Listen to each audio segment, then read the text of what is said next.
Good afternoon. Good afternoon all of you. A very good afternoon. कैसे हैं आप सब? अच्छे हैं? Very good.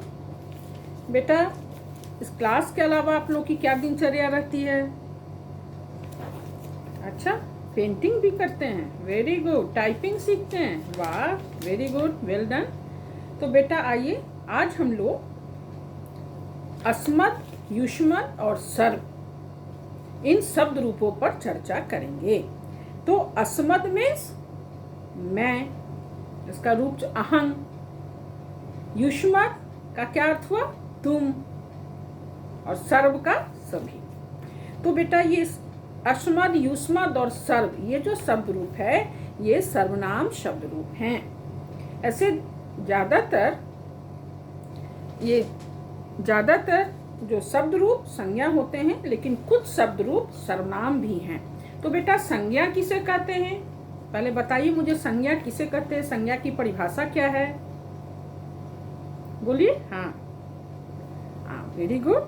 जो शब्द किसी व्यक्ति, वस्तु, नाम अथवा भाव को प्रकट करते हैं उसे संज्ञा कहते हैं. जैसे रामा, मोहना, श्यामा, पटना इत्यादि. और सर्वनाम किसे कहते हैं? जो शब्द संज्ञा के बदले आए उसे सर्वनाम कहते हैं. जो शब्द संज्ञा के बदले आए उसे सर्वनाम कहते हैं. जैसे मैं, तुम, हम, आप, वह, ये सब क्या है? सर्वनाम शब्द हैं. तो ये अस्मत्, युष्मत्, सर्व, एतत्, तत्, किम, ये सब सर्वनाम शब्द रूप हैं. तो आज हम लोग अस्मत्, युष्मत् और सर्व शब्द रूप पर चर्चा करेंगे. तो बेटा अस्मत् मीन्स क्या होता है? अस्मत् का अर्थ होता है मैं, है ना? मैं, और इसका रूप अहं. और ये उत्तम पुरुष है. अस्मत् शब्द रूप उत्तम पुरुष है. जैसे प्रथम पुरुष में क्या होता है? सह तौ ते. मध्यम पुरुष त्वम, युवाम, यूयम. उत्तम पुरुष अहम, आवाम, वयम. तो अस्मत् शब्द रूप, अस्मत् का अर्थ होता है मैं, और ये उत्तम पुरुष है. ये तीनों वचन में एक वचन, द्विवचन, बहुवचन. और सर्वनाम शब्द रूप में संबोधन नहीं होता है. ये चीज ध्यान देने योग्य है कि सर्वनाम शब्द रूप में संबोधन नहीं होता है. प्रथमा से सप्तमी विभक्ति तक इसके रूप चलते हैं. सर्वनाम शब्द रूप में संबोधन नहीं होता है. आइए बेटा हम लोग अस्मत् शब्द रूप पढ़ें, इसका उच्चारण करना सीखें. एक वचन, द्विवचन, बहुवचन. प्रथमा अहम, आवाम, वयम. अहम मीन्स मैं, आवाम मीन्स हम दोनों, वयम मीन्स हम सब. तो अहम, आवाम, वयम. द्वितीया माम, आवाम, अस्मान. तृतीया मया, आवाभ्याम, अस्माभिः. चतुर्थी क्या होगा? मह्यम, आवाभ्याम, अस्मभ्यम. पंचमी मह्यम, आवाभ्याम, अस्मत्. षष्ठी मम, आवयो, अस्माकं. सप्तमी मयि, आवयो, अस्मासु. क्या फिर एक बार हम लोग इसको पढ़ें. प्रथमा विभक्ति अस्मत् शब्द रूप, एक वचन अहम, द्विवचन आवाम, बहुवचन वयम. अहम, आवाम, वयम. माम, आवाम, अस्मान. मया, आवाभ्याम, अस्माभिः. मह्यम, आवाभ्याम, अस्मभ्यम. मत, आवाभ्याम, अस्मत्. षष्ठी विभक्ति मम, आवयो, अस्माकं. सप्तमी मयि, आवयो, अस्मासु. अहम, आवाम, वयम. माम, आवाम, अस्मान. मया, आवाभ्याम, अस्माभिः. मह्यम, आवाभ्याम, अस्मभ्यम. मत, आवाभ्याम, अस्मत्. मम, आवयो, अस्माकं. मयि, आवयो, अस्मासु. इसी तरह आइए अब हम लोग युष्मत् शब्द रूप. युष्मत् का क्या अर्थ होता है? तुम, है ना? युष्मत् तुम. और युष्मत् जो है वो मध्यम पुरुष है. युष्मत शब्द रूप मध्यम पुरुष में आता है, जैसे त्वम, युवाम, यूयम मध्यम पुरुष में आता है। तो युष्मत का अर्थ हुआ तुम और या त्वम मतलब तुम। तो इसका प्रथमा में क्या होगा? त्वम, युवाम, यूयम। एक वचन त्वम तुम, द्विवचन युवाम माने तुम दोनों, बहुवचन यूयम माने तुम सब। त्वम युवम त्वम युवाम यूयम। त्वम माने तुम, युवाम माने तुम दोनों और यूयम मीन्स तुम सब। द्वितीय विभक्ति त्वाम युवाम युष्मान। तृतीया त्वया युवाभ्याम युष्माभिः, विसर्ग हो जाएगा तो भी, है ना। चतुर्थी तुभ्यम युवाभ्याम युष्मभ्यम। पंचमी त्वत् युवाभ्याम युष्मत्। षष्ठी तव युवयो युष्माकम। सप्तमी त्वयि युवयो युष्मासु। तो फिर से हम लोग इसे पढ़े प्रथमा से। देखो बेटा ऐसे उच्चारण करना सीखिए, आप लोग भी साथ में बोलिए। त्वाम युवाम यूयम, त्वाम युवाम युष्मान, त्वया युवाभ्याम युष्माभिः, तुभ्यम युवाभ्याम युष्मभ्यम, त्वत् युवाभ्याम युष्मत्, त्वत् युवाभ्याम युष्मत्, त्वयि तव युवयो युष्माकम। षष्ठी क्या हो जाएगा? तव युवयो युष्माकम। सप्तमी त्वयि युवयो युष्मासु। त्वम युवाम यूयम, त्वाम युवाम युष्मान, त्वया युवाभ्याम युष्माभिः, तुभ्यम युवाभ्याम युष्मभ्यम, त्वत् युवाभ्याम युष्मत्, तव युवयो युष्माकम, त्वयि युवयो युष्मासु। हो गया। तो ये हो गया अस्मद, ये हो गया युष्मद। तो अस्मद मीन्स मैं, अहं मैं, और युष्मद मीन्स तुम। ये दोनों क्या है? सर्वनाम शब्द रूप है जो शब्द संज्ञा के बदले आए, जैसे मैं, तुम, हम, आप, वह, ये सब, किम, शर्व, ये सब सर्वनाम शब्द रूप हैं। तो अस्मद क्या हुआ? मैं, अहम, तो ये सर्वनाम है। युष्मद तुम, त्वं, तो ये सर्वनाम शब्द रूप है। और सर्वनाम शब्द रूप में संबोधन नहीं होते। ठीक है, अब आइए हम लोग सर्व शब्द रूप पर चर्चा करें। सर्व शब्द रूप का तीनों लिंगों में इसके रूप चलते हैं। सर्व शब्द रूप के तीनों लिंगों में रूप चलते हैं, पुल्लिंग, स्त्रीलिंग और नपुंसकलिंग। सर्व में सभी। सर्व भी सर्वनाम शब्द रूप है। इसका रूप पुल्लिंग, स्त्रीलिंग और नपुंसकलिंग में अलग अलग होता है। तो पुल्लिंग, आइए पहले पुल्लिंग हम लोग देखें। पुल्लिंग का एक वचन, द्विवचन, बहुवचन। तो प्रथमा में क्या है? सर्वः, सर्वौ, सर्वे। सर्वः एक वचन, सर्वौ दो वचन और बहुवचन सर्वे।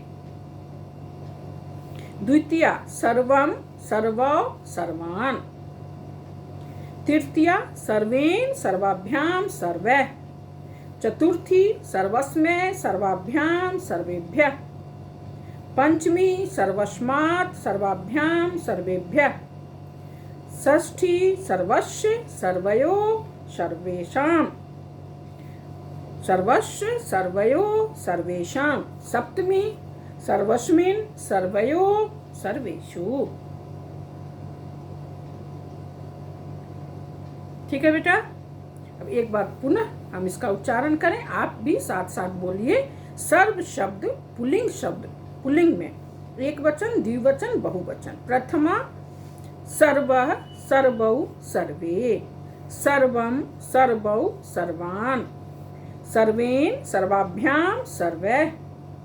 सर्वस्मै, सर्वाभ्याम, सर्वेभ्यः। सर्वस्मात्, सर्वाभ्याम, सर्वेभ्यः। षष्ठी सर्वस्य, सर्वयो, सर्वेषां।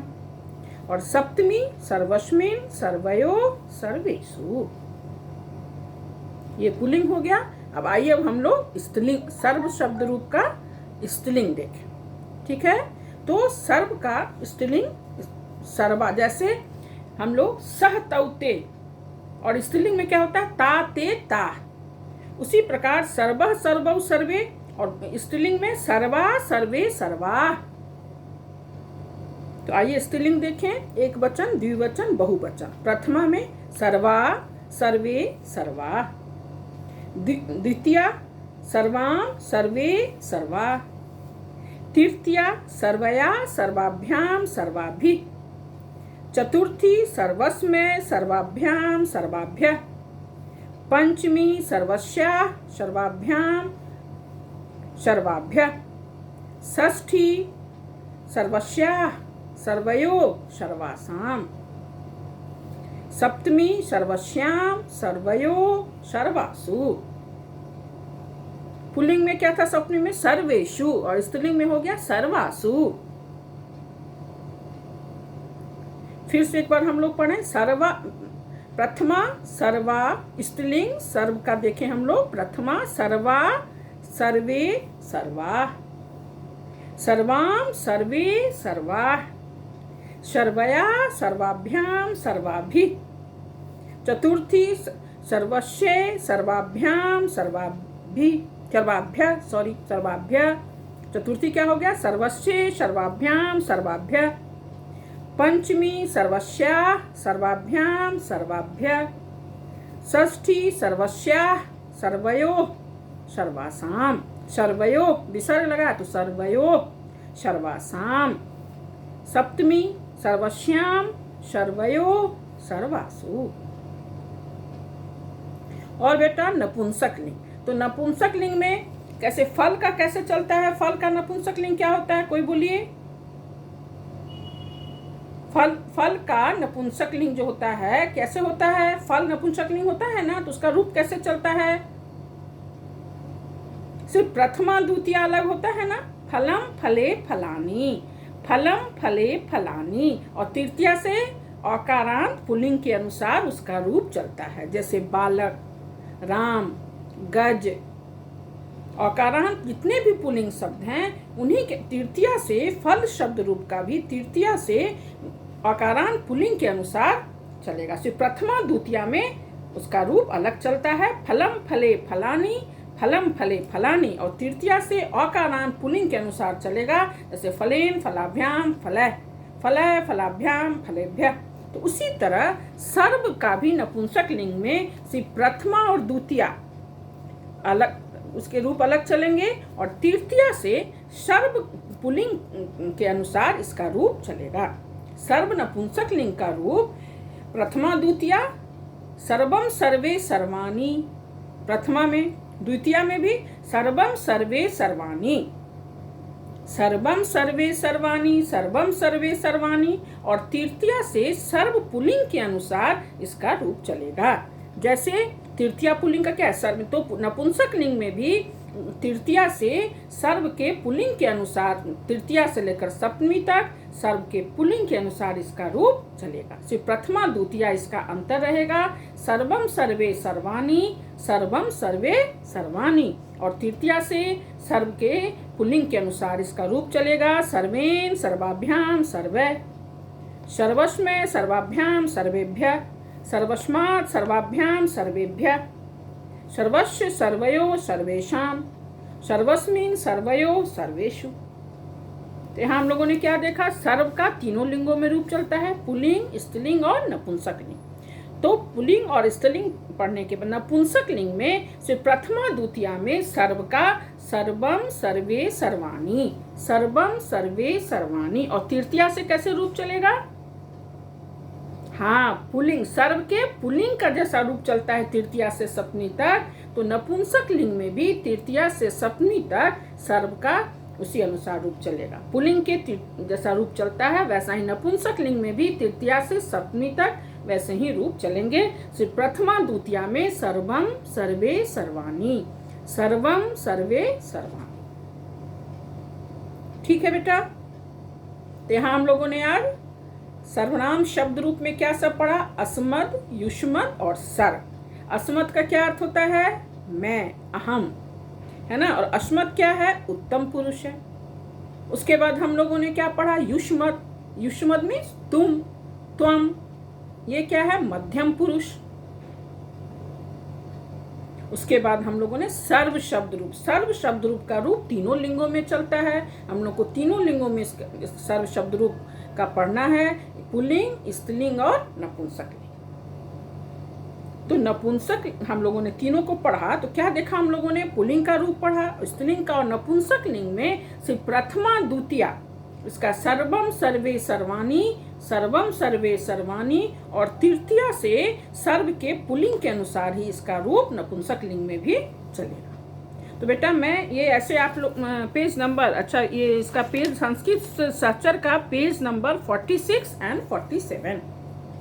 46 में आपका अस्मद युष्मद है और 47 में सर्व के शब्द रूप हैं। तो बुक में नपुंसक लिंग का नहीं दिया हुआ है शब्द रूप, तो नपुंसक लिंग आप लोग खुद से प्रथमा और द्वितीया में सर्वम सर्वे सर्वाणी, सर्वम सर्वे सर्वाणी, और तृतीया से पुल्लिंग के अनुसार सर्व का जो तृतीया से सप्तमी तक पुल्लिंग के अनुसार लिख लीजिएगा। इसे लिखना भी है और याद भी करना है। वैसे मैं बेटा इसे आपको मैं व्हाट्सएप पे और स्नैप पे मैं भेज दूंगी, आप इसे लिख लेंगे और याद करेंगे, और लिखने के बाद मुझे व्हाट्सएप पे आप भेजेंगे, ठीक है। तो आज हम लोगों को ये सर्वनाम शब्द रूप अस्मद युष्मद पढ़ना था। तो आइए बेटा अब हम लोग थोड़ा अव्यय पढ़ें। अच्छा बताइए, कौन बताएगा अव्यय किसे कहते हैं? बोलिए, अव्यय की परिभाषा क्या है? हाँ बोलिए, परिवर्तन नहीं होता है। हाँ वेरी गुड।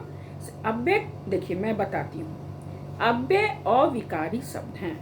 अविकारी मीन्स जिसका परिवर्तन नहीं होता है। विकार मीन्स क्या होता है, संधि में हम लोग पढ़े थे ना, दो वर्णों के मेल से जो विकार उत्पन्न होता है, तो विकार का अर्थ होता है परिवर्तन। तो अव्यय में परिवर्तन नहीं होता है, तो अव्यय अविकारी शब्द हैं। अव्यय में परिवर्तन, किसी प्रकार का परिवर्तन नहीं होता है। अव्यय शब्द वे हैं जिनके रूप में कभी कोई परिवर्तन नहीं होते हैं।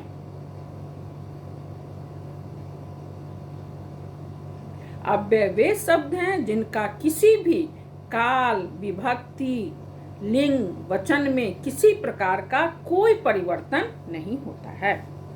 अव्यय वे शब्द हैं जिनका किसी भी काल, विभक्ति, लिंग, वचन में किसी प्रकार का कोई परिवर्तन नहीं होता है। चाहे वो पुल्लिंग हो, स्त्रीलिंग हो, नपुंसक लिंग हो, उनमें परिवर्तन नहीं होगा। चाहे वो एक वचन हो, द्विवचन के लिए प्रयोग हो या बहुवचन के लिए हो, उनका रूप नहीं बदलता है। जैसे बेटा देखिए अत्र, अत्र एक अव्यय है, इसका हम पुल्लिंग के लिए भी इसका हम उपयोग करेंगे, तो अत्र एकः बालकः अस्ति। और स्त्रीलिंग में भी यदि हम अत्र का प्रयोग करेंगे तो अत्र का अत्रा नहीं हो जाएगा, स्त्रीलिंग में अत्र अत्र ही रहेगा। अत्र एका बालिका अस्ति। नपुंसक लिंग में भी इसके रूप नहीं बदलेंगे, अत्र एकम फलम अस्ति। तो अत्र तो अत्र ही रह गया, अत्र का रूप नहीं ना बदला, चाहे हम पुल्लिंग के लिए उसका प्रयोग किए या स्त्रीलिंग में प्रयोग किए, अब उस अव्यय शब्द का, या नपुंसक लिंग में, तो अत्र अत्र ही रह गया, अत्र का रूप नहीं बदला, है ना। बदला नहीं ना, बदला। स्त्रीलिंग में अत्र का अत्रा तो नहीं हुआ। तो वही है, अव्यय वे शब्द हैं जिनका किसी भी विभक्ति, काल, वचन में किसी प्रकार का कोई परिवर्तन नहीं होता है। अव्यय अविकारी शब्द हैं, अव्यय का किसी भी प्रकार का परिवर्तन नहीं होता है। अव्यय वे शब्द हैं जिनका किसी भी काल, विभक्ति, लिंग, वचन में किसी प्रकार का कोई परिवर्तन नहीं होता है। इसी तरह यदि एक वचन के लिए हम में भी यदि हम यूज करेंगे, प्रयोग करेंगे, तो अत्र ही होगा। द्विवचन में भी अत्र अत्री रहेगा, बहुवचन में भी अत्र अत्री रहेगा। अत्र अत्रौ अत्राह नहीं हो जाएगा, अत्री रहेगा। चाहे वो एक वचन में करें, द्विवचन में करें, बहुवचन में करें, चाहे वो पुल्लिंग में हम उसका प्रयोग करें या स्त्रीलिंग में करें या नपुंसक लिंग में करें, उसका रूप नहीं बदलेगा। तो अव्यय से बेटा आप लोगों को दो तरह के प्रश्न आपसे परीक्षा में पूछे जाएंगे। एक तो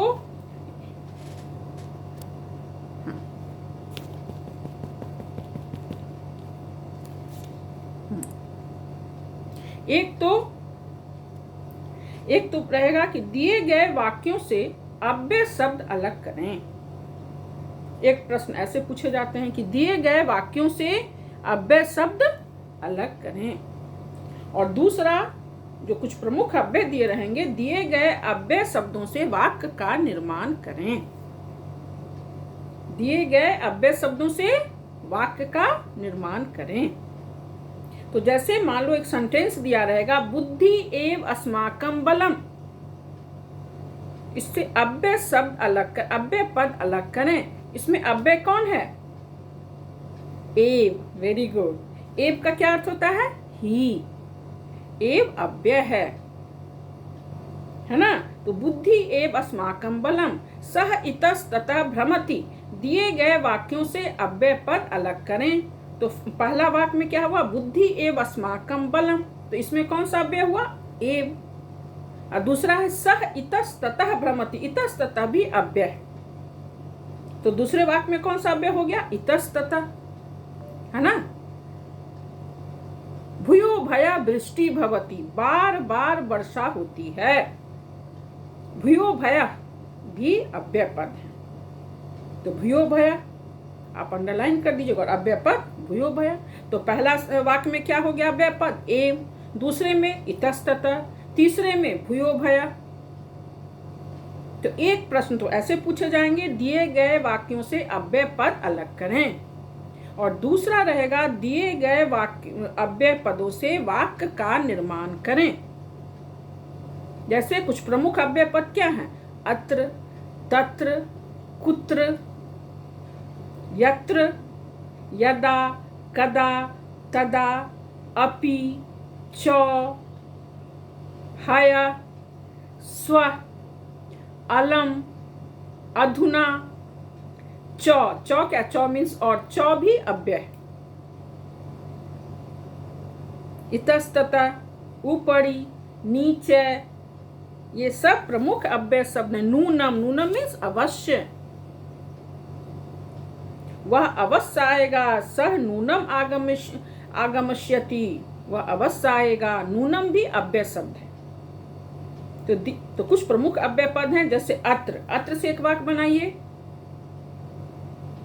हाँ ठीक है। अत्र एकः बालकः अस्ति, अत्र एकः वृक्षः अस्ति, अत्र एकः विद्यालयः अस्ति। अब वाक्य बेटा हमेशा सिंपल बनाइए, जो गलतियां कम होती हैं। लंबा चौड़ा वाक्य बनाने से उसमें गलतियों की संभावना रहती है। ठीक है। तो वाक्य हमेशा छोटा होना चाहिए। छोटा वाक्य बनाने से गलतियां कम होती है। छोटा बनाइए, शुद्ध बनाइए, सरल सरल वाक्य हमेशा कोशिश कीजिए। वाक्य सरल होना चाहिए। सरल वाक्य बनाने से गलतियों की संभावना कम होती है। जैसे अत्र एकः वृक्षः अस्ति, अत्र मीन्स यहाँ, तत्र मीन्स वहाँ, तत्र एकः विद्यालयः अस्ति, तत्र एका नदी अस्ति, वहाँ एक नदी है। अत्र मीन्स यहाँ, तत्र मीन्स वहाँ, कुत्र मीन्स कहाँ। तुम कुत्र वससि, तुम कहाँ रहते हो। कुत्र से प्रश्नवाचक शब्द बनेंगे। कुत्र मीन्स कहाँ। तुम कुत्र गच्छसि, तुम कुत्र वससि, तुम कहाँ जाते हो। तुम कुत्र वससि, तुम कहाँ रहते हो। तो अत्र मीन्स यहाँ, तत्र मीन्स वहाँ, कुत्र मीन्स कहाँ। ठीक है। अत्र, तत्र, कुत्र। नूनम माने अवश्य, सह नूनम आगमिष्यति, वह अवश्य आएगा। इतस्ततः माने इधर उधर, सह इतस्ततः भ्रमति, वह इधर उधर घूमता है। एकस्मिन् वने बुभुक्षितः सिंह, एका बुभुक्षितः सिंह इतस्ततः भ्रमति स्म, एक वन में एक भूखा सिंह इधर उधर घूम रहा था। है ना। बही, बही भी अव्यय है। तो बही में हमेशा पंचमी विभक्ति लगती है। सह ग्रामात् बही गच्छति, सह विद्यालयात् बही गच्छति। बही हो गए पंचमी, तो बही भी अव्यय है। एव, एव मीन्स ही। बुद्धि एव अस्माकं बलम। अपि, अपि मीन्स भी। अहम अपि गमिष्यामि, मैं भी जाऊंगा। तो अपि, एव ये सब अव्यय शब्द हैं। अधुना, अधुना मीन्स अब, अभी। अधुना अहम पठिष्यामि, अभी मैं पढ़ूंगा। अधुना अहम गमिष्यामि। ऊपरी, नीचे, ये सब अव्यय शब्द। ऊपरी वृक्षस उपरी बानरा कुर्दन्ति। नीचे जलम सदा नीचे बहती, है ना, नीचे से। और नीचे भूत्वा मेघा वर्षन्ति, मेघ नीचे आकर बरसते हैं। नीचे भूत्वा, भूत्वा मीन्स होकर, नीचे भूत्वा मेघा वर्षन्ति। उच्च, भारते जना उच्च वदन्ति। उच्च मीन्स ऊंचा। सह उच्च वदति, वह ऊंचा बोलता है ना। अद्य, अद्य मीन्स आज। अहम अद्य गृहम गमिष्यामि, मैं आज घर जाऊंगा। अहम अद्य विद्यालयम गमिष्यामि, मैं आज विद्यालय जाऊंगी। अद्य मीन्स आज, है ना। हया मीन्स बीता हुआ कल। हया मीन्स बीता हुआ कल, जिसे स्टरडे बोलते हो। तो इसमें भूतकाल का प्रयोग होगा। हया अहम गृहम अगच्छम, कल मैं घर गई थी। हया अहम विद्यालयम अगच्छम, कल मैं विद्यालय गया था। या हया अवकाशः आसीत्, कल छुट्टी थी। इजी सेंटेंस, इजी वाक्य, हल्का वाक्य। हया, हया मीन्स बीता हुआ कल, जो बीत चुका, स्टरडे।